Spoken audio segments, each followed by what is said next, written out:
I've got great news for you on a Friday, May the 1st. First off, Kyle and CJ are here. But my big piece of good news is CJ, at this point last season, 31 games in, the Toronto Blue Jays had the exact same record. So this is amazing news because last year they weren't dealing with all these injuries. So let's run with this. I like it. I thought you were going to say the good news is, despite my appearance, I'm not being held hostage anymore. Can you blink twice if that's true? I thought that's where you might have been going. Listen, that's a good idea. It is a good idea to look at your season like that for any team, both ways, because it is a long season, and we're just getting to May, right? May starts now. Today, we still have 5 months of baseball left, and a lot can happen. You don't want to get too far ahead. You don't want to get too far behind. Sure, you'd love to go wire to wire.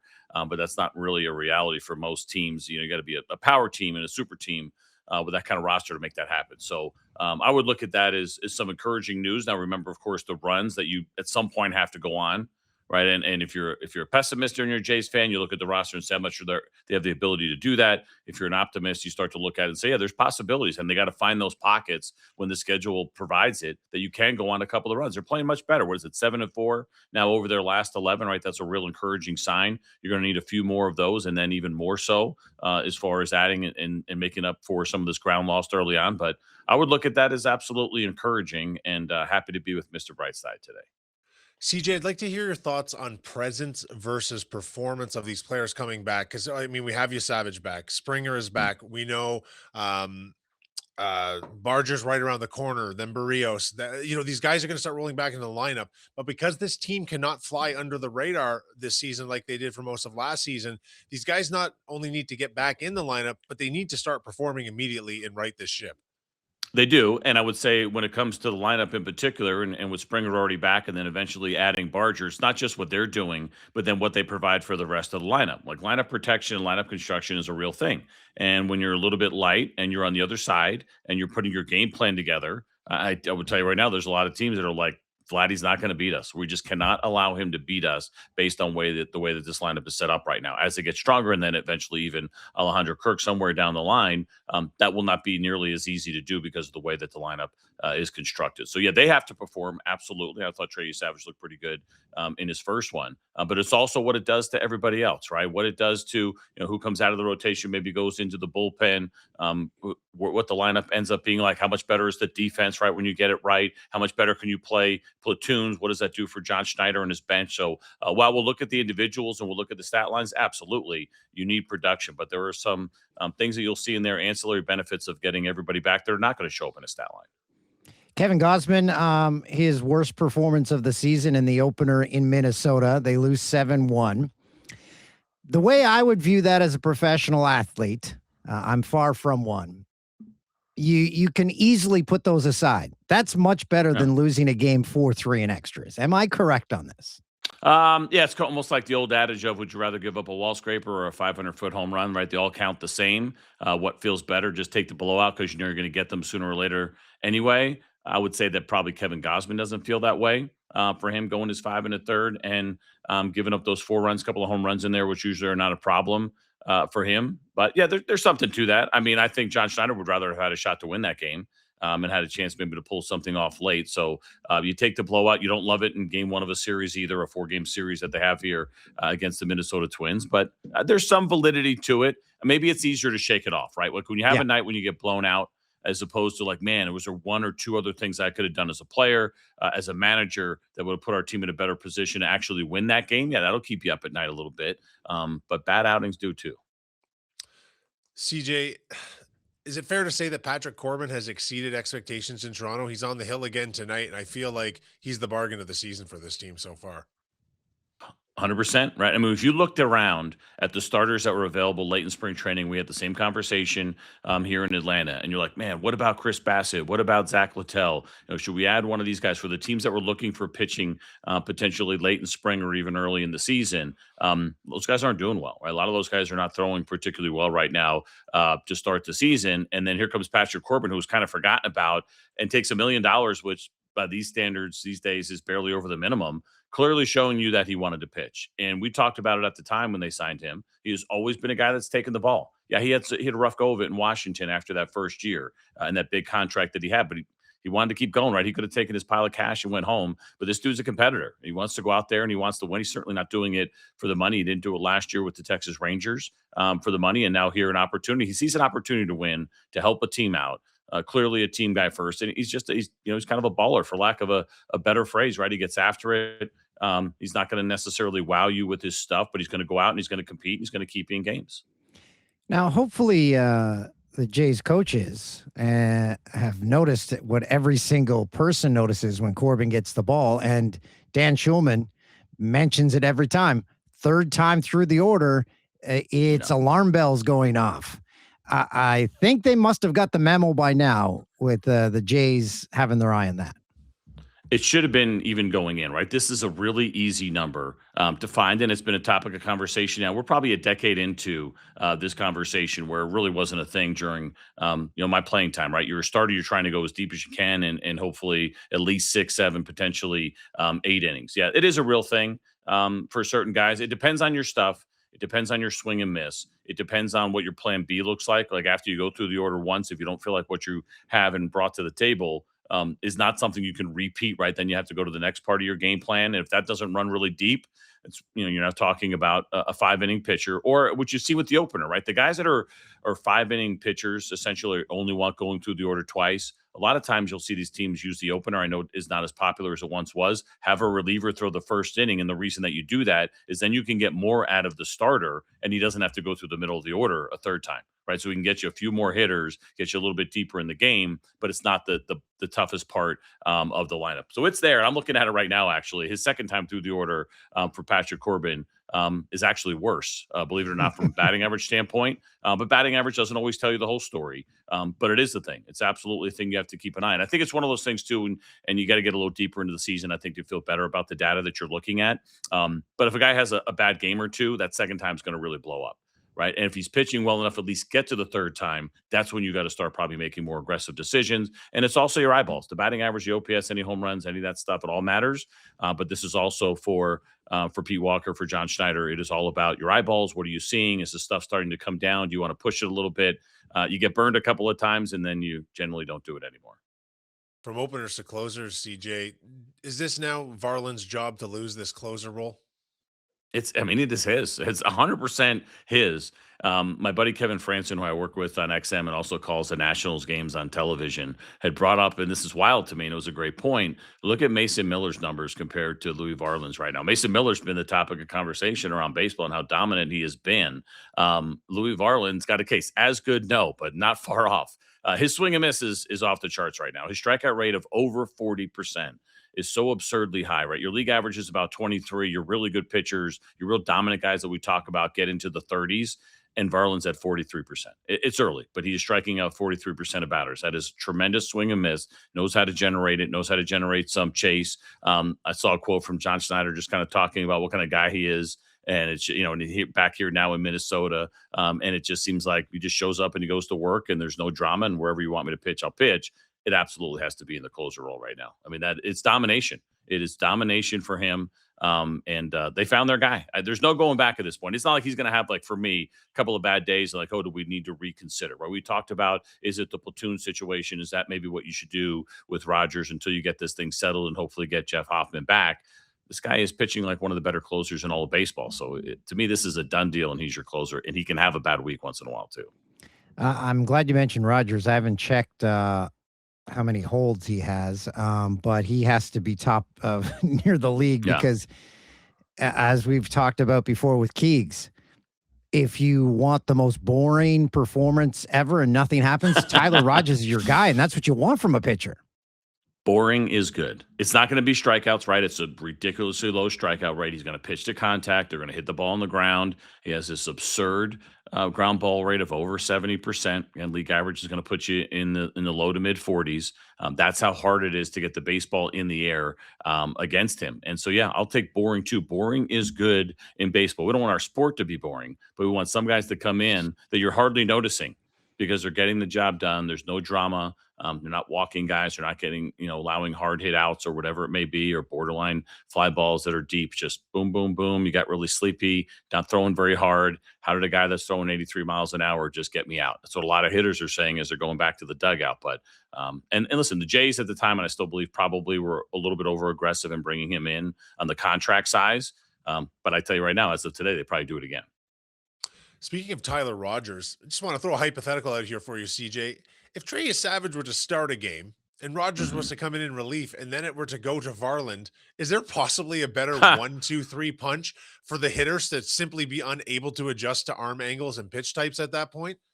It's a fun one. I mean, yin yang and yin again, I guess, right? It's kind of how it would be. And that, listen, need someone throwing the ball backwards to really mix it up. Maybe like through the legs or something around the back. But it's also the way they do this on purpose to some degree. Now, you are talking about extremes in this situation, but when you set up your bullpen, you do not want everybody to look the same. You don't want a bunch of righties that are, 94 to 97 is great, and they all have a slider, right? That's too many similar looks that you have in a game. And so bullpen coaches and managers will tell you as they're putting things together, and GMs especially, they're the ones making the ultimate decision on the roster. We need to get outs. We need to have swing and miss in our bullpen. We need the baseball on the ground. But how can we vary our looks? And, all the arm angle numbers are up there. You could find those. That's the other part of it, right? It's okay. Well, we got a couple of guys that have similar stuff, but they come at you from a different angle, or it's left, right. Absolutely. That would be very frustrating, that those three guys in particular, the way that you would run it, because they're all different, left, right, throw hard, throw soft, everything about what they do is completely opposite. That, it makes it difficult. It makes it very difficult for opposing teams. But these hitters also know too, is that you're basically seeing a starter twice, and you're facing either big time arms coming out of the pen after, or really unique arms in a guy like Rogers. CJ, I need your help. You're a smart guy. We're approximately the same age, but I'm consistently average home runs, ERA. I'm the classic stats. That's all I care about. Yeah. But you have adopted the new stats. Give me one, because I don't care about exit velocity. I'm like, I don't know. Is that good? 102 miles an hour? No clue. Give me one I should be looking for more often. Yeah, it's a good one. I guess it depends on where you're looking. I will say this real quick on exit velocity. I'm with you to some degree, because one of the things that drives me crazy is, and I just wonder if it's the way that we get the reads. A lot of ground balls show up really hard, and I don't care if a guy hit 105 mile an hour ground ball. I don't. It's just like, great. Maybe it went at somebody and got caught for an out. Maybe it didn't.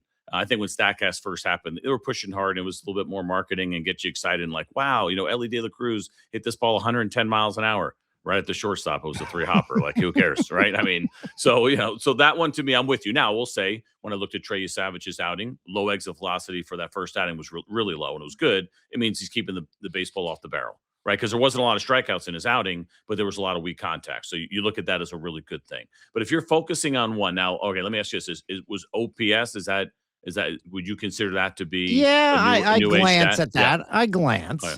Because if that's it's a nice general, at least when it comes to hitters. It's not a new age stat, but we didn't track it when I was playing. So, even though all you're doing is adding up your on base and your slugging, I think that gives you a pretty nice gauge on what you're getting. It all depends. The thing that I'm jealous about with this generation is that you can find something that'll make you feel better about yourself if things aren't going well. But what it also does, I think, is it kind of helps you discover who you are, right? So as we sit here and talk about Rogers, there may have been a time, if he was playing 25, 30 years ago, that they would have saw his fastball, they would have saw his low strikeouts, and they would not have looked at him as a guy that they could put in big situations with confidence. We weren't tracking ground ball rate back then, right? And we weren't tracking exit velocity. He's a low exit velocity guy that gets a really high ground ball rate. That's where his value is. And so you go look at those numbers and you can get a pretty good idea of how his year's going. Now, he's also defensive dependent. If the defense isn't good behind him, it's going to show up because he's a contact guy and there's a lot of ground balls. Give him an average or really good defense, he's going to have a good year.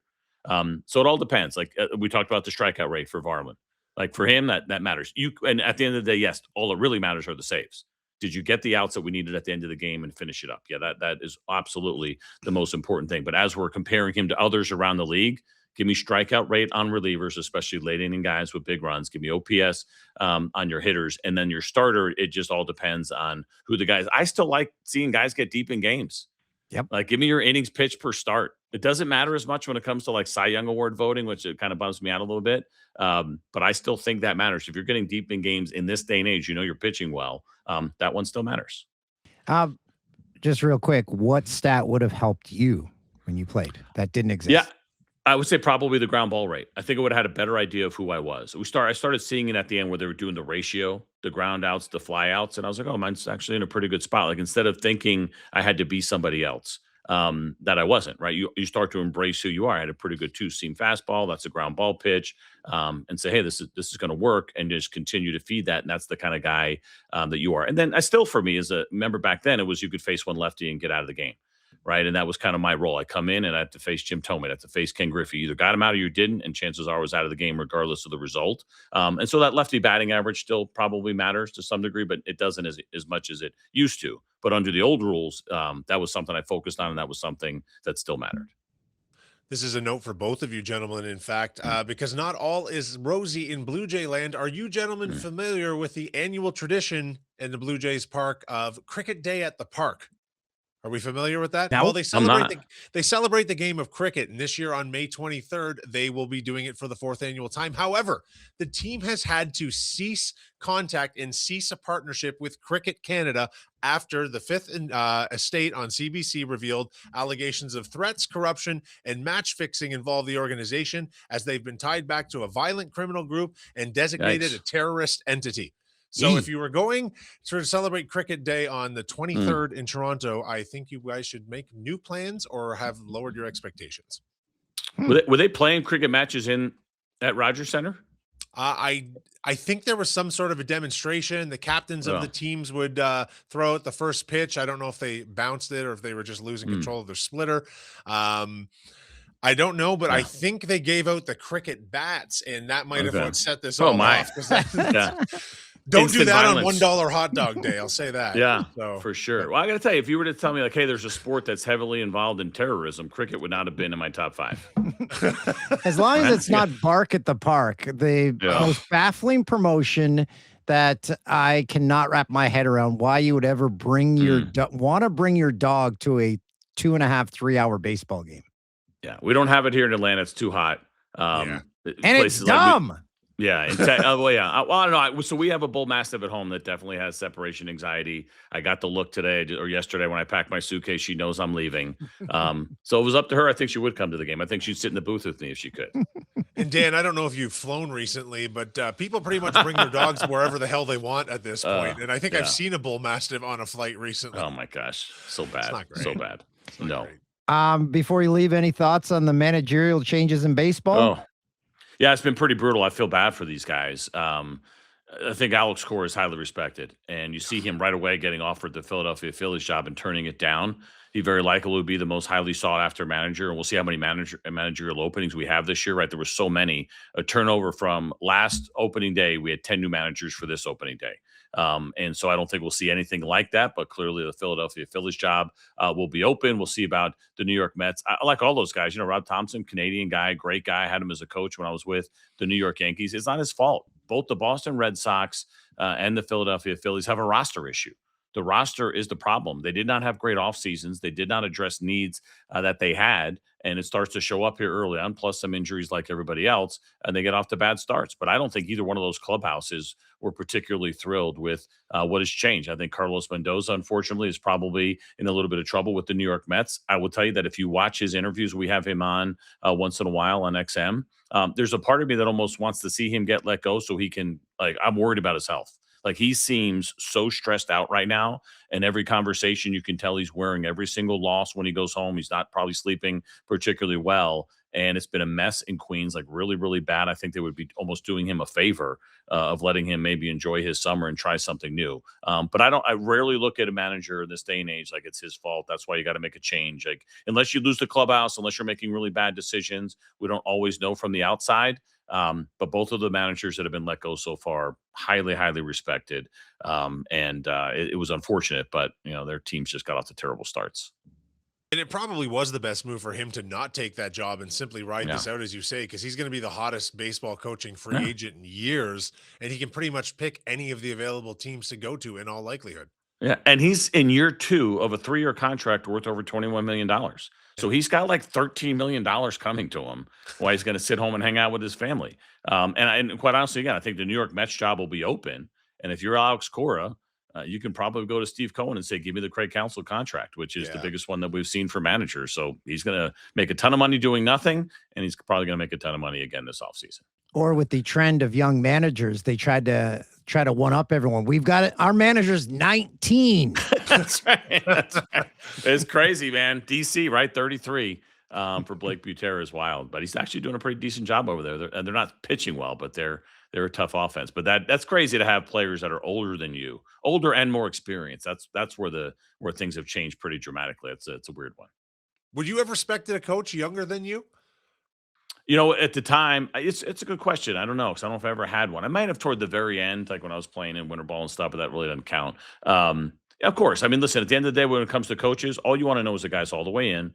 He's not Yeah. there for himself. He's there to try to make you better, and he's putting the work in to do it. And he's got ideas, and he's also a listener, right? It's not my way or the highway. How can we make you better so we make our team better, right? It seems like a pretty simple formula, and that you stay like that the entire way, and it never becomes about you. You learn respect instantly, and it's a completely different game now because of the lack of experience on the playing side that you see from coaching staffs and managers in particular. I think we're up to like 15 now that never played in the major leagues. It doesn't matter anymore, right? As long as you do the job and you carry yourself well, and your players buy in on what you're bringing to the table, and they know it's about them, and it's about winning. It's fine. But the age one is an interesting one for sure. I feel like 33 is going to be the lowest we'll see for a while. Did you have Sparky Anderson? I did, yeah. My first year I had David That's Johnson got freaking traded. nuts, man. I know. I had Sparky. I had Frank Robinson. What? Yeah, Joe Torre. I had some older ones for sure. Bobby Cox, one of the best I ever had. My favorite one when I list the 40 that I played for around the world was Sadaharu, the home run king in Japan with his 868 home runs. He was my manager for 2 years in Asia. So I got to check some fun boxes, man. Like when I was going through, it was never fun, like basically changing teams every year or two, or even multiple times in a year. But when it was all said and done, I look back, I'm like, oh, that's kind of neat. I got to play for a lot of different guys, tons of teammates, different experiences, which helps me a lot with what I do now. Did Sparky smoke darts in the dugout? Yeah. No, he smoked his pipe just off of the side. So you wouldn't actually see him smoking his pipe, but he would just kind of duck down Old Tiger Stadium. He'd just go underneath and take a couple of puffs. You want a quick Sparky Anderson story? Yes. All right. So in Boston, my rookie year, just everything's going terrible for me. I probably should have been in the minor leagues. This is my first full year in baseball, and I got knocked out like in the third inning. And I come off the mound, or Sparky comes out to get me, and I'm just lost in my own world. I'm 22 years old. I'm just getting my ass handed to me. It's not a good go of it. I took like 3 steps toward him. I knew it was out of the game. It was his second visit. So as I'm coming out of the game, I take like 3 steps toward him and hand him the ball. Didn't think anything of it, right? So he did not get all the way to the top of the mound to take the ball from me. I go sit down in Boston. I'm in the visiting dugout, and I just like head down, just lost in my thoughts and my failure and everything else. And I get a tap on the shoulder, and they say, "Hey, Sparky wants to see you in the office." I was like, "What?" Like I just got taken out of the game. Like this is 30 seconds later. I don't know how he got up there as quick as he did, but I'm like, "What? This is not something that happens, right? The manager should be managing the game. The game's still going on." I go upstairs. He's in his office. He is smoking a pipe, and he gives me a speech about essentially when I come to take the ball from you, you wait until I get all the way to the top of the mound. You don't come to me and give me the ball. I come to the top of the mound and take the ball from you. Like if everything else that I had going on, this is like now what I'm all worried about, that I've upset this future Hall of Fame manager, legend. It was his last year. It was his last time managing, but he was good to me in that way. But I learned an interesting lesson in the middle of a game about how you're supposed to handle things. And some managers still get mad. They come and take you out, even though you had a bad game. You start taking a couple of steps toward them. You do it to an old salty guy, and you're going to piss him off. Yeah, lesson learned. Thanks, CJ. Yep. See you guys.